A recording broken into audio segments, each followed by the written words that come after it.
Assalamualaikum warahmatullahi wabarakatuh.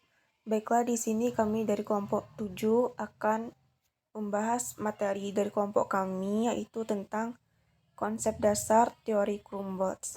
Assalamualaikum warahmatullahi wabarakatuh. Perkenalkan, nama saya Wafik Azizah dengan NIM 2622150 akan menjelaskan tentang konsep dasar teori Krumboltz. Dasar dari pemilihan karir Krumboltz ini menyatakan bahwa manusia memilih karirnya sebagai hasil dari pengalaman dan pengaruh yang dimiliki dalam hidupnya. Pengalaman dan pengaruh ini termasuk kepada orang tua, guru, hobi, atau ketertarikan yang menggerakkan individu untuk mengenal serta mengeksplorasi pekerjaan yang diasosiasikan dengan elemen hidupnya. Teori Krumboltz juga berdasarkan pada teori belajar sosial yang dikemukakan oleh Albert Bandura. Bandura menyatakan bahwa kepribadian harus memperhitungkan konteks sosial di mana tingkah laku itu diperoleh dan dipelihara. Teori belajar sosial Bandura ini didasarkan pada konteks yang pertama, determinan resiprokal, menjelaskan bahwa tingkah laku manusia dalam bentuk interaksi timbal balik yang terus-menerus antara determinan kognitif, behavioral, dan lingkungan. Yang kedua, tanpa reinforcement. Jika setiap unit respon sosial yang kompleks harus dipilah-pilah dan di-reinforce satu persatu, bisa jadi malah tidak belajar apapun. Yang ketiga, kognisi dan regulasi diri. Konsep ini menyatakan bahwa individu memiliki kemampuan untuk mengatur diri sendiri, mempengaruhi tingkah laku. Selanjutnya saya akan menjelaskan tentang faktor yang mempengaruhi proses perkembangan teori Krumboltz. Yang pertama, warisan genetik dan kemampuan khusus. Dalam hal ini mencakup kualitas yang dapat meningkatkan kesempatan karir individu.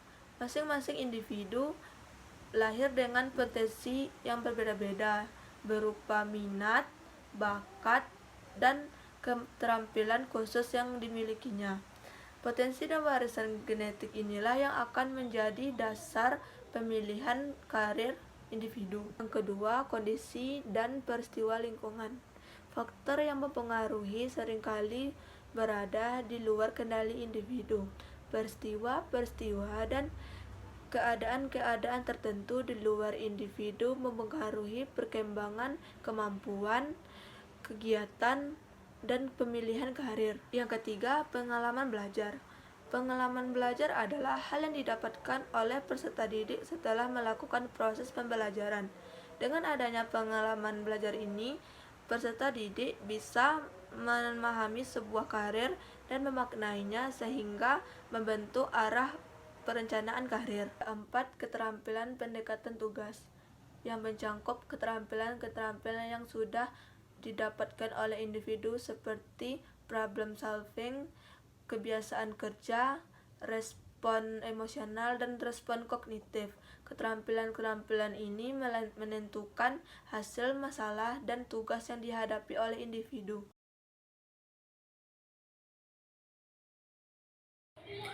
Baiklah, di sini saya akan melanjutkan materi dari poin C, yaitu pengaruh pengalaman belajar terhadap pemilihan karir.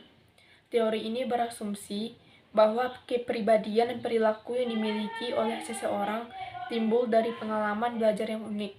Dan teori ini menjelaskan bahwa bagaimana pendekatan seseorang terhadap tugas pembelajaran, penetapan tujuan, klasifikasi nilai, dan menghasilkan pilihan karir, dan memperoleh informasi pekerjaan. Pengalaman belajar yang terdiri dari pengaruh kognitif yang positif dimaksudkan adalah faktor-faktor berikut.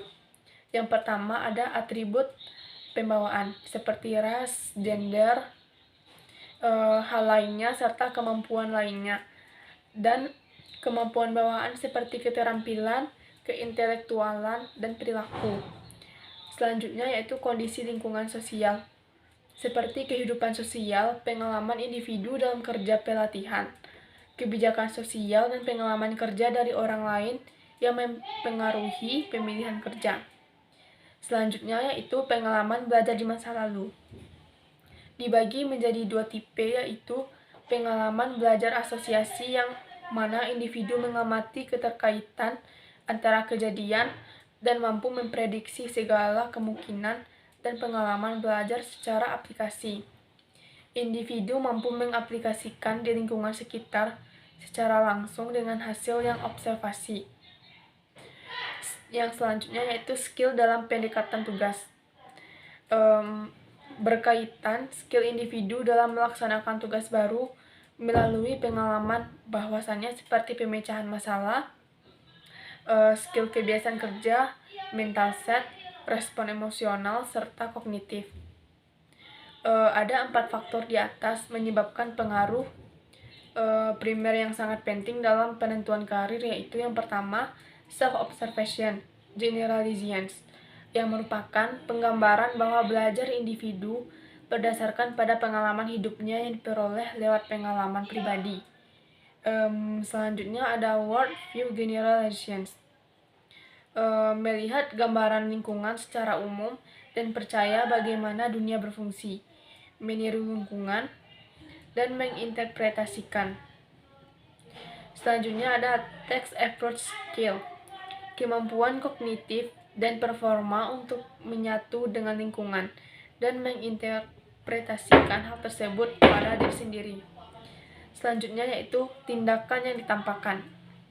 Hal yang ditampakkan itu sangat spesifik, yang berhubungan dengan perilaku dalam pemilihan kerja yang disebabkan pengamatan diri sendiri.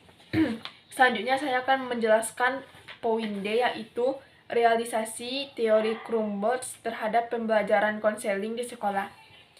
Crumbolts dan Baker mengidentifikasikan beberapa langkah yang terlibat dalam konseling karir, yaitu ada menjelaskan masalah tanpa tujuan, mengidentifikasi macam-macam solusi, mengumpulkan informasi tentang masalah yang telah dikenali, menguji kemungkinan hasil dari pilihan yang beragam, mengevaluasi ulang tujuan, menyamaratakan semua proses pada masalah yang baru.